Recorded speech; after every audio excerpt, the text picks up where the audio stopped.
A mile-high wall of dust rolling through the valley,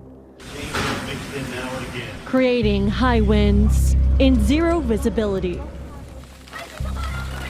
And while some embrace the storm, I went through night sweats where you wake up, your pillow's just soaking wet. others, like Surprise resident Mike Yarbrough, stay far away from it.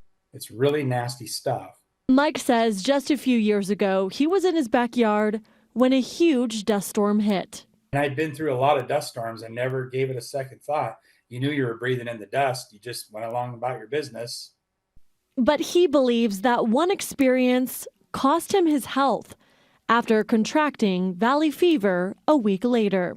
I started having chest pain when I would take a deep breath, a real sharp pain. And I thought, man, what's wrong?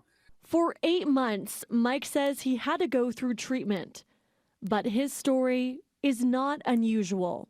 Valley fever is quite common in Phoenix. In fact, Phoenix is one of the top hotspots for valley fever in the world. Dr. Suchicha Pillai, a pulmonologist for Honor Health, says that between June and September, valley fever is at its height. Once you have a huge windy storm come through and the rain that follows, then it is airborne and puts us all at risk. Valley fever is a fungus found in the soil across the southwest United States. And when a big storm hits, that fungi is disrupted and becomes airborne, making it easier for people to breathe it in. So about 3 weeks after a large dust storm passes through, we do see a spike in valley fever cases. So definitely a spike in valley fever cases, as I said, after these big dust storms. So some common symptoms that you may encounter or may feel if you do have valley fever. It's going to be fatigue.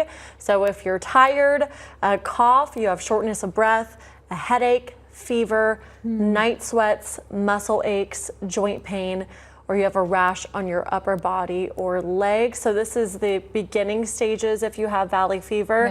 So the doctor that I talked with today says, of course, it's always a great idea to go to your primary care, maybe get an x-ray, see what's going on if you do feel a little bit of something. Because some of those symptoms really seem flu-like, and with us going into fall, you may mistake it for the flu. Yes. So keep this in the back of your mind when symptoms come up this winter. Absolutely, and a lot of people say they have been misdiagnosed when it comes to valley fever. So it's really good to just triple check, make sure if originally you may feel it's just a common cold, but those symptoms progress and keep on going, then you might want to double check. The x-ray will be telling.